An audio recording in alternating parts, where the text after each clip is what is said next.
Hello, William. This YouTube video is dedicated to you because I told you 2 months ago that I was going to make this soup video and send it through to you. It does have ginger in it, but leave out the ginger. If you do not like the ginger, okay, just leave it out. Right, anyway, I'm going to preface this by saying if you want to watch the video without me talking, the link is in the description below. If you do want to listen to me yarn about how I put it together for the next 3 minutes, then, well, you came to the right video. Anyway, I also just want to say that it doesn't look so nice blended at the end. So maybe blend it and then just sprinkle your chicken on top. You'll see what I mean. You'll see what I mean. I tried really hard.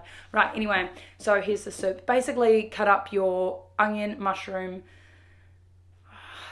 carrot, celery. Cut that up and make it like, I don't know what it's called, but it like has that aroma of deliciousness. And once it's kind of fried together, then what you need to do is, while it's frying together, I use half a pumpkin and I used about 2.5 kumara. Oh wait, still, okay, we're back to frying it. Anyway, chuck in your garlic and ginger. You can leave the ginger out, no hate on the ginger.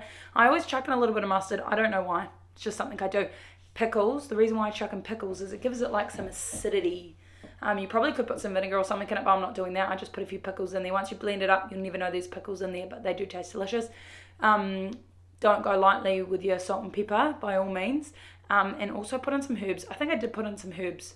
Yeah, there's the herbs there. Make sure you put in your herbs so it'll start smelling real good about here. That's my chicken stock, so you can use a highly recommended bone broth or the other like liquid stock, but otherwise these little cubies are pretty good. So I just threw one of those in depending on how much you're using. Chuck however much you want in there. And then you add some water.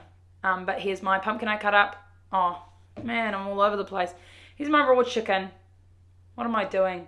I put my raw chicken in there. I let that cook around for a little bit with a little amount of water. Then I put half my pumpkin in. I put kumara in. I don't generally put potatoes in because potatoes, they make it dry. I don't know if you can call a thick and creamy soup dry, but they make it dry somehow. So maybe just skip the potatoes. But anyway, there's me. This is me just mixing it around, basically, letting the chicken cook off. So I use frozen chicken, so it actually took a lot longer, but you just let it cook down and stuff, and then you add a little bit more water if you need some more water, add a little bit more stock, some more salt, some more pepper. And this is if you want it chunky. You can just literally pick it up like this, and you've got a nice, delicious, chunky soup that looks okay. You know, it doesn't look too bad.